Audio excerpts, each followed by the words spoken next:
এক জমিতেই দেখো কত পঞ্চফসল হয়েছে।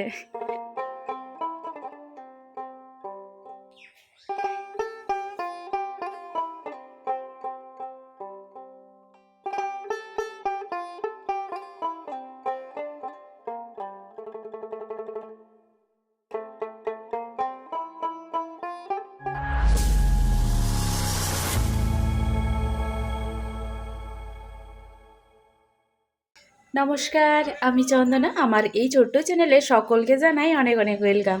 তো বন্ধুরা, তোমরা যে যেখান থেকে আজকে আমার এই ভিডিওটি দেখছো, আশা করি সকলে তোমরা খুব ভালো আছো, সুস্থ আছো। আর আমরাও অনেকটা ভালো আছি। সকালে ঘুম থেকে উঠে দেখছো মশারি কিন্তু এখনও খুলিনি, কারণ বাবু শুয়ে ছিল আর কি।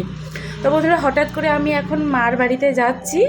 আসলে 2-3 দিন ধরে ফোন করেই যাচ্ছে, বুনি কি এক্সাম শেষ হয়ে গিয়েছে তো ছোটোদার মেয়ের আর কি, তো আসার জন্য বায়না। আর বাড়িতে এখন যেন আমাদের গ্রামের বাড়িতে প্রচুর কাজ, এই যে আলু মাটি দেওয়া, মানে আলু মাটি দেওয়া আর কি। তো সেই জন্য বৌদিরাও কেউ আসতে পারছে না, আর মা তো বাড়িতে ওই ছোটো ভাস্তাকে সামলাচ্ছে, এদিকে রান্নাবান্না করছে, তো মানে রাখতে আসার কেউ নেই। আর ও 2-3 দিন ধরে ফোন করেই যাচ্ছে, আর আমারও যাওয়া হচ্ছে না বাড়িতে, কারণ মা ছিল, আর তো কালকে রেখে এসেছি শাশুড়িকে ওইখানে। তো আজ সকালেই আবার ফোন করেছে মা। তো তোমাদের দাদাভাইকে বললাম, তোমাদের দাদাভাই আবার আজকে যাবে কলকাতাতে। তো তাও আমাকে বললো ঠিক আছে তুমি যাও, গিয়ে নিয়ে আসো। তো ট্রেন আছে তোমাদের দাদাভাইয়ের রাত্রে আর কি 9টার সময়। তো সময় আছে দিনটা পুরো। তো এখন আমি চটপট করে কালকে যে ড্রেসটা পরে গেছিলাম ওটাই পরে শুধু ব্রাশ করলাম আর ভাতটা রান্না করে দিলাম। আর এখন আমি বেরোচ্ছি। তো বন্ধুরা চলো, আর বাড়ির কতদূর কী কাজ হয়েছে সেটাও দেখাবো। মাদের বাড়িতে তো সেই যখন শুরু হচ্ছিল কাজ তখনই ছিলাম, আর তো শেয়ার করতে পারিনি, কিছু দেখাতে পারিনি। তো আজ যাচ্ছি, আজ দেখাবো কতদূর কাজ কি হয়েছে। তো চলো বন্ধুরা, না স্কিপ করে পুরো ভিডিওটি দেখতে থাকো, আশা করি ভালো লাগবে। আর ভালো লাগলে অবশ্যই ভিডিওতে একটি লাইক, কমেন্ট, চ্যানেলটিকে সাবস্ক্রাইব করে দিয়ে বেল আইকনটি ক্লিক করে পাশে থেকো। তো চলো, আমি রেডি হয়ে নিয়েছি, শুধু এখন ব্যাগটা নেবো আর বেরোবো। সোজা দেখা হচ্ছে মাদের বাড়িতে। বাড়িতে এসে দেখি মা না এই যে তাড়াহুড়ো করে রান্না করছে, কারণ দাদা বৌদিরা তো সবাই আলুর জমিতে, আর এই দিকে খেতে আসার সময়ও হয়ে যাচ্ছে। সে কারণে একা হাতে একদিকে রান্না করছে, আর আবার আজকে ধানও ভিজিয়েছে, মানে ধান শুকোতে দিয়েছে, সেখানে আবার কাটতে যাচ্ছে ধান। তো দেখো বন্ধুরা, আমাদের ঘরের কাজ কিন্তু প্রায় অনেকটাই এগিয়ে গিয়েছে। এই সাইডে আমাদের কিন্তু রুম ছিল না, এই জায়গাটাতে হচ্ছে তোমার আমাদের মেন দরজা ছিল আর কি, এই সাইডটাতে বেরোতাম। তো ওইটাকে বন্ধ করে দিয়ে এখন এই যে একটা এখানে রুম বানানো হয়েছে। তো এই নতুন রুমটা হওয়ার পর প্রথম আমিও ঢুকছি আর তোমাদেরকেও দেখাচ্ছি। তো বেশ রুমটা কিন্তু অনেকটাই বড় হয়েছে। আর এই রুমের সাথেই আর কি একটা বাথরুম করেছে, এই যে দেখো, দাঁড়াও দূরে না গেলে বুঝতে পারবে না, এই যে দেখো অ্যাটাচ বাথরুম আর কি যেটাকে বলে। তো বেশ ভালোই হয়েছে এখন, কারণ মাদের তো ওই টিনের মাটির টিনের ঘরের পাশে আর কি বাথরুমটা ছিল, তো একটু বেরিয়ে আর কি বাইরে যেতে হতো। তো এখন ভালোই হবে। আর বড় বৌদির রুমটাও প্রায় অনেকটাই দেখছি চেঞ্জ হয়ে গিয়েছে। আর বাড়ি হলে যা হয় আর কি, এই দিক ভাঙা ওই দিক ভাঙা এরকম অবস্থা হয়ে পড়ে আছে। তো এখানেও বড় বৌদির রুমের পাশে আরেকটা বাথরুম হচ্ছে। তো অনেকটাই কষ্ট করে ঘুমাচ্ছে, যেহেতু এই যে বাথরুমে দরজা এখনও লাগানো হয়নি। একটা হচ্ছে তোমার বিছানার চাদর ঝুলিয়ে রেখেছে, ওইভাবেই থাকছে। প্রচণ্ড আওয়াজ, আর বাড়িতে কেউ নেই, পুরো বাড়ি ফাঁকা, শুধু মা রান্নাঘরে রান্না করছে। আর বুনি আর হচ্ছে ছোটো ভাস্তি আর হচ্ছে বাবু আর কি, ছোটো ভাস্তা, আর দুই বাবু করছিল। কিচ্ছু শোনা যাচ্ছে না।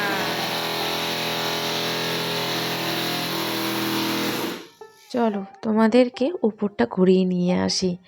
আর ছাদে উঠতে না উঠতেই চোখ পড়লো আমার এই যে শীতলের মালার উপরে।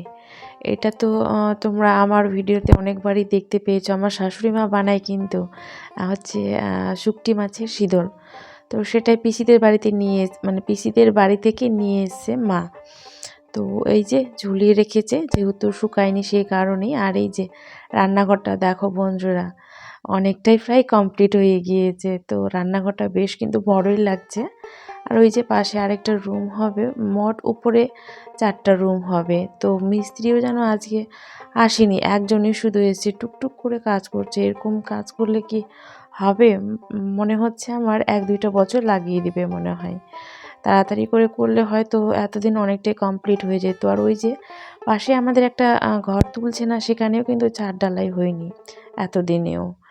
তো এই সাইডটায় যে দেখো বেলকনি হবে, আর বেলকনিটা বেশ বড়ই হবে, কিন্তু বড় বলে চওড়াটা না হলেও লম্বাটা আর কি অনেকটাই হবে। আর ওই যে আমাদের ভাঙা রান্নাঘর, যেখানে মা আমার বসে বসে রান্না করছে। তো এই রান্নাঘরটা কমপ্লিট হয়ে গেলে এত কষ্ট করে আর নিচে ওই ভাঙা রান্নাঘরে রান্না করতে হবে না। তবুও আমরা যেহেতু গ্রামে থাকি, আমাদের কিন্তু একটা মাটির রান্নাঘর লাগবেই। তো এটা উপরে ঠিক হয়ে গেলে তারপর নিচে আবার ঠিক করে একটা ভালো করে আর কি নিচে একটা রান্নাঘর থাকবে। তো রান্নাঘরটা দেখে না আমার বেশ ভালো লাগছে, কারণ অনেকটা বড়, সেই কারণেই আর কি। আর এই সাইডটাও একটুখানি দেখাই তোমাদের। এই সাইডটাও বেলকনি হবে, আর তার পাশে ওই দিকটাতে তোমার হচ্ছে বাথরুম হবে আর কি। এই সাইডটাতে বেলকনি না বাথরুম এইভাবে বলেছিল আর কি জাগে। তো এখানে কিন্তু একটা বিশাল বড় বাথরুম হবে। আর ওই যে রান্নাঘর পাশেই। তো ছাদ থেকে নেমে এলাম, কারণ প্রচণ্ড রৌদ্র করছে। আর এই যে দেখো বন্ধুরা, এই গাছটা চিনতে পারছো? বলো তো কিসের এটা গাছ? তোমরা যদি চিনে থাকো তাহলে অবশ্যই কিন্তু কমেন্টে বলো। আমি এখন আর বলছি না এটা কিসের গাছ। গাছটা কিন্তু খুব ছোট ছিল জানো, দেখতে দেখতে অনেকটা কিন্তু জায়গা জুড়ে বিশাল বড় হয়ে গাছটা আর কি উঠছে। আর ওইদিকে বৌদিরা গোঠা দিয়েছে, মানে গোবরের যেটাকে গোঠা বলে। আর ওই যে দূরে দেখছো কারির পালার পরে যে টিনের ঘরটা, সেটা কিন্তু ঘর নয় জানো, ওটা আমাদের পোলট্রি ফার্ম ছিল। এখন আপাতত মানে বন্ধ গ্রামে আছে। এখন না প্রত্যেকটা মানুষ ব্যস্ত, বাড়িতে একজন করে থাকে ওই রান্না করার জন্য, আর বাকি সব বাড়ির সদস্য কিন্তু চলে যায় জমিতে কাজ করতে। আর এই যে দেখছো আমাদের আবার আজকে ধানও শুকাতে দেওয়া হয়েছে, তো মা এদিকে রান্নাও করছে আর এদিকে ধানও দেখছে। আমাদেরই অবশ্য ছাগল ধান বসে খাচ্ছিল, কি সুন্দর লাগছে চারিদিকটা সবুজ সবুজ। আর কয়েকদিন পর না আরও বেশ ভালো লাগবে জানো, যখন হচ্ছে আলু মানে জমিতে বড় হয়ে যাবে, এখন তো লাগাচ্ছে, তো এই চারিদিকটা আমাদের সবুজ পুরো হয়ে যাবে। এগুলোতেও অবশ্য আলু লাগাই, কিন্তু এবারে জানি না লাগাবে কি লাগাবে না।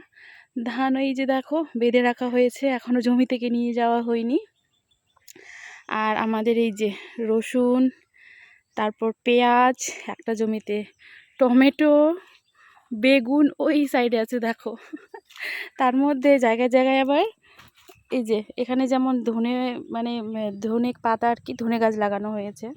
তো একটা জমিতে কত রকমের তাল হয়েছে, ধনে পাতা, রসুন, তারপর হচ্ছে পেঁয়াজ, মূলোও মানে দেওয়া হয়েছে দেখো, যে জায়গায় জায়গায় মূলোও আছে, টমেটো, আর ওই সাইডে বেগুন। একটা জমিতে, এক জমিতেই দেখো কত পঞ্চফসল হয়েছে, টমেটো, তারপর বেগুন, মূলো, পেঁয়াজ, রসুন, ধনেপাতা। এক জমিতে আসলে সব নিয়ে গিয়ে রান্না করে খাওয়া হবে। আর দাদা বৌদিরা না অনেকটা দূরে আছে, আমি যেতে চাইছিলাম অবশ্য, কিন্তু যেন অনেকটা দূরে আর প্রচণ্ড রৌদ্র করছে, তো যাব না, বৌদিরাই আসুক। বাড়ি পুরো না ফাঁকা ফাঁকা লাগছে, বৌদিরা নেই বলে। অবশ্য আমাকে বৌদি না কাল না পরশু দিন ফোন করে বলছে কি এখন তুই একদম আসিস না আমাদের এখানে, কারণ ওই যে ও কাজে ব্যস্ত থাকবে, একসাথে সময় কাটাতে পারবো না। তারপর সামনেই তো 25শে ডিসেম্বর আসে, তো বলছি কি তখন আসিস, তাহলে পিকনিক করব। ওই মানে ধান শুকোতে দিয়েছে, ওই জায়গাটা পরিষ্কার করেছে ও, ওখানে নাকি পিকনিক খাবে। তো দেখা যাক, অবশ্য 25শে ডিসেম্বর আসবো বাড়িতে।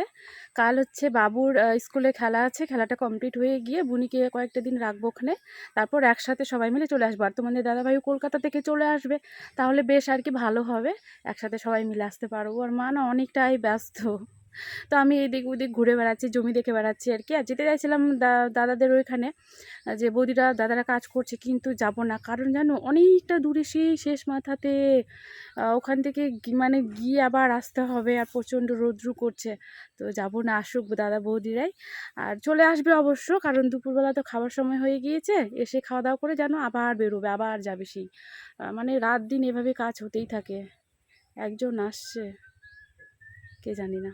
মাটির উনুনে গরম গরম মাছ ভাজা দেখে লোভ সামলাতে না পেরে মাকে বললাম, মা আমি মাছের ভাজা দিয়ে ভাত খাবো। তো এই যে দেখো থালাতে ভাত নিয়ে নিয়েছি আর তার সাথে কাঁচামরিচ নিয়েছি 4টা, আর এই যে একটুখানি লবণ তেল নিয়েছি আর কি, মেখে মেখে খাবো। প্রায় অনেক দিন পরে এভাবে না মা রান্না করছে আর পাশে বসে আমি খাচ্ছি। কতই না আগে খেতাম, কিন্তু এখন জানো সেভাবে আর খাওয়া হয়ে ওঠে না। তো বৌদিরা সবাই এসেছিলো বাড়িতে, এসে আবারও তাড়াহুড়ো করে কোনো রকম স্নান করে খেয়ে পালিয়েছে জানো। আর ছোটো বৌদি যেহেতু বুনি যাবে আমার সাথে, তো ওকে সাজাতে গুজাতে মানে কাপড় চোপড় দিতে আর কি ও যায়নি। আর এই যে বৌদির মাথার উপরে ব্ল্যাঙ্কেটটা দেখছো, মা জানো জোর করে আমাকে ব্ল্যাঙ্কেট তারপরে অনেক কিছুই দিয়েছে ধরিয়ে। তো চলো বাড়িতে গিয়ে শেয়ার করব কি কি মা দিয়েছে আর কি। আর একটা ছোট ফাটিও দিয়েছে, আমি নিয়ে আসবো না তবুও আর কি দেবেই কি দেবেই। মা না এলেই শুধু এটা নিয়ে যা ওইটা নিয়ে যা এমনটাই করে। মা তো মাই হয়, তাই না বন্ধুরা? তো দেখো আধ ঘন্টা জার্নির পর বাড়িতে এসে এখন চটপট করে রান্না বসিয়েছি। তোমাদের দাদাভাই খাওয়া দাওয়া করে আবার ও তো বেরোবে, ওর 9টার দিকে ট্রেন আছে। তো দেখো আমাদের এখান থেকে অবশ্য বেশি দূর না, রেল স্টেশন, তো সময় লাগবে না আর কি। তো এই যে খাওয়া দাওয়া করে এখনও বেরোচ্ছে। আসলাম টাটা বাবা অনন্যা না মারপিট করবা না।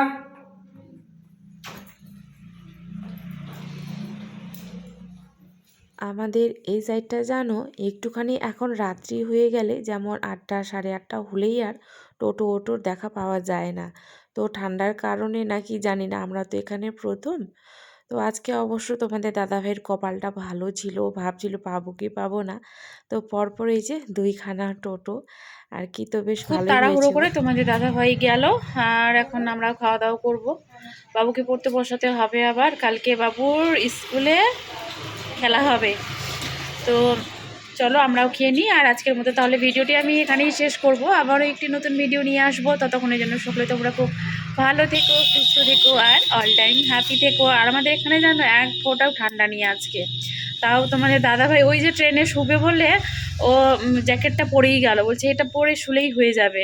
সাথে অবশ্য নিয়ে গিয়েছে একটা হালকা পাতলা তোমার ওই ব্ল্যাঙ্কেটগুলো।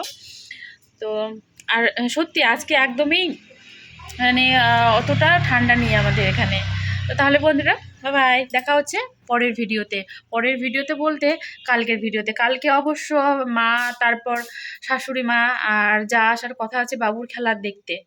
তো দেখা যাক আসে কি আসে না। একটু আগে অবশ্য ফোনও করেছিল কি, কালকে মা বলছে কি যে হয়তো আমি যাব না, আমাকে খারাপ লাগছে। তো আমিও বলে দিলাম ঠিক আছে, খারাপ যখন লাগছে, শরীর খারাপ নিয়ে তো আসতে মানে হবে না আর কি জোর করে। তো দেখি মা আসে কি আসে না। আবার পরে আবার বলছে কি ঠিক আছে দেখি কাল কাল হোক, কাল হোক কি হয়। কারণ মা না আসতেও চাইছে, ওর নিজে যে কি বলে ও নিজেই জানে না। তো টাটা। ভেবেছিলাম মা কি কি দিয়েছে সেসব এসে বাড়িতে শেয়ার করব, কিন্তু এতটা ব্যস্ত ছিলাম তাড়াহুড়ো করে রান্না বান্না খাওয়া দাওয়া করতে গিয়ে আর শেয়ার করা হয়ে উঠলো না। তো এই যে দেখো বন্ধুরা, এটা হচ্ছে ফাটি, মা নিজের হাতে যেন বুনেছে। তো এটাতে আমরা খেতে বসে এগুলো আমরা ফাটি বলি। আর তার সাথে অনেক কিছুই মা দিয়েছে খাওয়ার জিনিস, দুধ থেকে শুরু করে সরষা এটা ওটা, তো সেসব আর শেয়ার করা হলো না। তাহলে আজকের মতো এখানেই।